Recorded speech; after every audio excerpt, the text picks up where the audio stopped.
ಪಶ್ಚಿಮ ಘಟ್ಟಗಳ ಪ್ರಕೃತಿಯ ಹಸಿರಿನ ತಪ್ಪಲಿನ ರಸ್ತೆಯ ಇಕ್ಕೆಲಗಳಲ್ಲಿ ಕುತೂಹಲಗಳನ್ನು ಅರಸುತ್ತಾ ಸಾಗಿದ ನನಗೆ ದೊರೆತದ್ದು ಅರಸಾಳು ಎಂಬ ಮಲೆನಾಡಿನ ಪುಟ್ಟ ಊರು. ಶಿವಮೊಗ್ಗ ಜಿಲ್ಲೆಯ ಹೊಸನಗರ ತಾಲೂಕಿನಲ್ಲಿರುವ ಈ ಊರು ಮಲೆನಾಡಿನ ಸಂಸ್ಕೃತಿ ಮತ್ತು ಇತಿಹಾಸದೊಂದಿಗೆ ಬೆಸೆದುಕೊಂಡಿದೆ. ಅರಸಾಳು ರೈಲು ನಿಲ್ದಾಣವು ಕೇವಲ ಸಾರಿಗೆ ಕೇಂದ್ರವಾಗಿರದೆ ಕನ್ನಡ ಕಿರುತೆರೆಯ ಇತಿಹಾಸದ ಭಾಗವಾಗಿದೆ.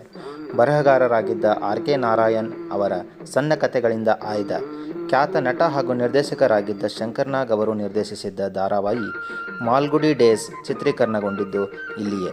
ಈ ಧಾರಾವಾಹಿಯಲ್ಲಿ ಬರುವ ಹಲವಾರು ರೈಲು ನಿಲ್ದಾಣದ ಚಿತ್ರೀಕರಣವನ್ನು ಅರಸಾಳುವಿನಲ್ಲಿಯೇ ಮಾಡಲಾಗಿದೆ.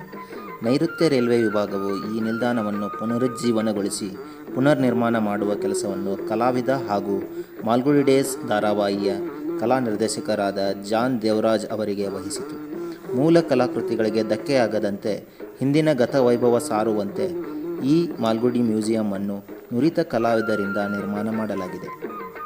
ಮ್ಯೂಸಿಯಂ ಪ್ರವೇಶಕ್ಕೆ ಕೇವಲ 5 ರೂಪಾಯಿಯ ಪಾವತಿ ಪಡೆದು ಒಳಗೆ ಪ್ರವೇಶಿಸಿದ ನನಗೆ ಕಂಡದ್ದು ಕುತೂಹಲ ಮೂಡಿಸುವ ಹಳೆಯ ಕಾಲದ ಪಾತ್ರೆ ಪಗಡೆಗಳು, ಗೃಹ ಬಳಕೆಯ ವಸ್ತುಗಳು ಮತ್ತು ಕಲಾಕೃತಿಗಳು.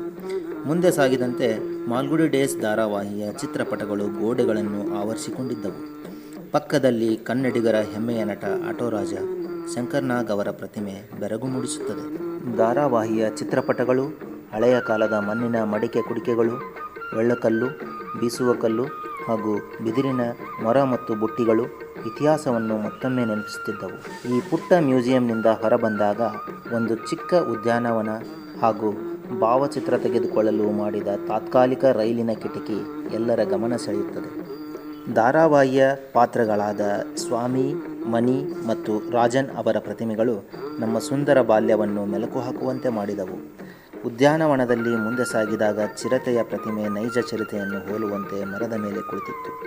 ಈ ಮ್ಯೂಸಿಯಂ ಅಲ್ಲಿ ಹುಲಿ ಮತ್ತು ಮೊಸಳೆಗಳ ಪ್ರತಿಮೆಗಳೂ ಸಹ ಸಂದರ್ಶಕರ ಮನ ಸೆಳೆಯುತ್ತವೆ. ಅದೇ ಸಮಯದಲ್ಲಿ ಪ್ರಯಾಣಿಕರನ್ನು ಹೊತ್ತು ತಾಳಗುಪ್ಪದಿಂದ ಚಾಮರಾಜನಗರದ ಕಡೆಗೆ ರೈಲೊಂದು ಸಾಗುತ್ತಿದ್ದುದನ್ನು ಕಣ್ತುಂಬಿಕೊಂಡೆನು. ರೈಲು ನಿಲ್ದಾಣದ ಹೊರಾಂಗಣಕ್ಕೆ ಬಂದಾಗ ಎದುರಿಗೆ ಮಾಲ್ಗುಡಿ ಚಹಾ ಎಂಬ ಅಂಗಡಿಯಲ್ಲಿ ಚಹಾ ಕುಡಿದು ಈ ಪ್ರಯಾಣಕ್ಕೆ ಪೂರ್ಣವಿರಾಮ ನೀಡಿದ್ದೆ.